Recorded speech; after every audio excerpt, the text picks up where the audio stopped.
Massive wildfires continue to burn out of control around Los Angeles, with more high winds forecast into tomorrow. Almost 180,000 people have been ordered to leave their homes so far. And this is what the flames are leaving behind. Entire neighborhoods completely destroyed, everything gone. Only the charred remains of trees have been left standing. The first fire to erupt was on Tuesday in the Pacific Palisades neighborhood. It spread rapidly. Look at how fast it moved in just 5 hours. It now covers more than 17,000 acres of land. That blaze alone is now one of the most destructive natural disasters in the history of LA. There are still 5 fires alight around the city. 2 of them, the Palisades and Hearst fires, are still 0% contained. They're out of control. You can see from this time-lapse of the Palisades fire just how quickly it spread, fanned by hurricane-force winds. And this is another neighbourhood, Altadena. This satellite imagery shows the homes and buildings, street after street, completely engulfed. 5 people are known to have died, but the LA sheriff says that number will rise. Well, let's go straight to our correspondent, Emma Vardy, who is in LA. Emma. Well, fire crews are now into their 3rd day of fighting fires on many fronts, and authorities are beginning to look into what started them. Arson investigators, we're told, are now part of this, but authorities haven't drawn any firm conclusions just yet. Today, the fire's growth has been slowed down, but still, many parts of this city will never look the same again.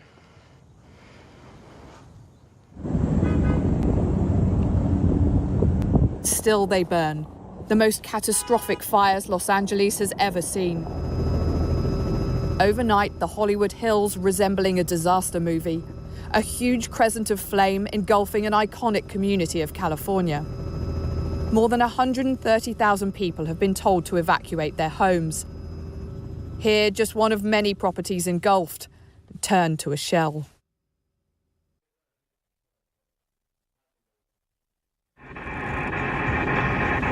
At least 5 major fires have been burning across Los Angeles County. The scale and spread has stretched firefighting crews on the ground and in the air. 16,000 acres and counting consumed by the inferno. One street filmed by a local resident moments before he left. I thought maybe I would be able to get some extra stuff that we didn't take and come to see that the whole street is just gone. It's like a war zone. And we had so many memories in here that cannot be replaced. I had these great old pictures of my grandfather from World War II, both grandfathers, and I was going to get them framed, and now they're gone and they're lost. And I had so many things that are just lost forever. It just, I know we're safe, but I don't understand. The scale of this disaster is clear to see. This is Pacific Palisades, block after block, a blanket of destruction. More than 1,000 buildings burned in this community alone. Emergency services unable to save them. We had everything, like the sentimental things. Like, my mom passed away. I had only a few things of hers left. My wedding dress, our wedding album. We left everything. Our albums, we have just whatever we're wearing. We're wearing the same thing for the last 2 days. Copy that. Fueled by hurricane-force winds, these fires have struck at a vulnerable time. LA hasn't seen any significant rainfall for months. Abandoned neighborhoods are now falling prey to crime. In the midst of the emergency, we've all seen individuals who are targeting vulnerable communities by burglarizing and looting homes. This is simply unacceptable. As dawn came in the Palisades, it revealed the grim reality of what the fire has left behind. There are miles and miles of streets like this, an utter shock at the devastation here. Communities just vanished, now ghost towns, and once dream homes turned to dust. No one is immune. Mansions now ash. The homes of Jennifer Aniston, Adam Sandler and Paris Hilton among those evacuated. And this was filmed by the wife of Take That star Mark Owen as they escaped through the flames. Some are returning to the ruins to see what remains. A scene that will be repeated in this ravaged city over the coming days. Emma Vardy, BBC News, Los Angeles. President Biden has just described the LA fires as the most devastating in California's history. Have a look at these before and after images of the destruction that the flames have left behind. This was someone's home in Altadena, and this is what it looks like now. North of there, the Pasadena Jewish Temple and Center has been completely gutted. And this business in the Pacific Palisades, where the largest fire is still burning, was not spared either. Our correspondent John Sudworth has been to the Palisades and spoken to some of those people who have been affected. Late into the night, we watch one of America's wealthiest neighborhoods burn. The flames so intense, the fire crews are powerless to stop them. So if I very quickly take my mask off, the air is absolutely thick with smoke. The fire crews here tell us they have a shortage of water, and in many instances they're having to stand and watch these properties burn. It is a losing battle. They're using what little they have sparingly, trying to contain the spread. Defying the evacuation orders, some residents are defending their own homes.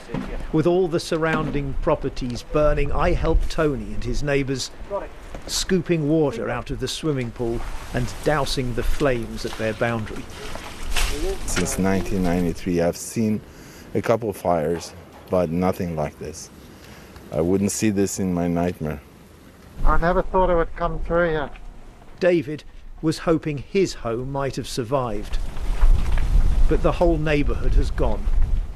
And with it, his house too.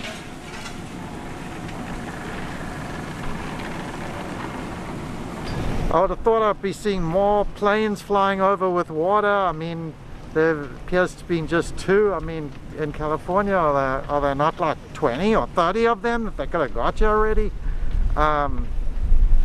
I would have thought the firemen would like take a stand on a certain area. Maybe they did, and I'm just not seeing it, but...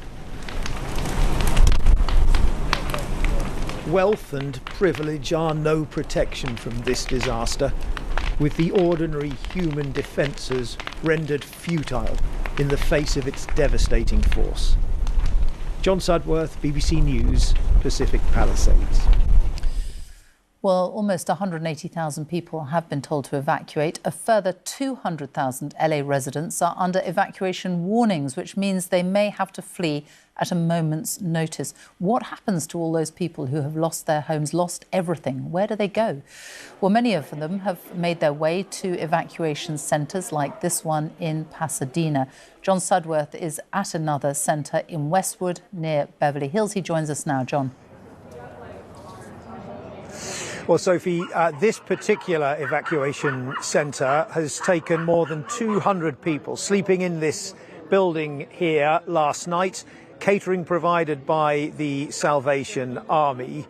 And, of course, for lots of those people, having seen their homes burned, there is nowhere else to turn. One of those people is Marina. Marina is from Ukraine. She only arrived in America 4 months ago as part of a program that has brought thousands of Ukrainians to America.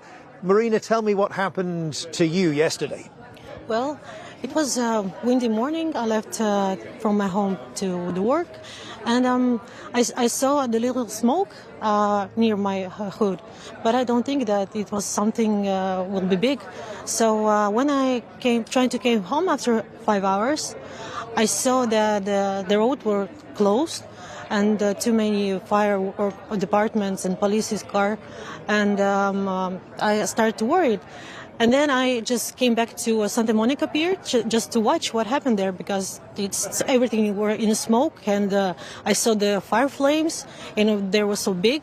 And then I just saw like the place where my house built, where my build situates, is burning, and there's burning everything, like cars and nature and houses and mine. So I just lost everything because I just went to the work like that, and I don't have anything, documents, nothing. So it's a very terrible story. You've only been in America for 4 months. You came here escaping the disaster of the war in Ukraine. What will happen to you next now?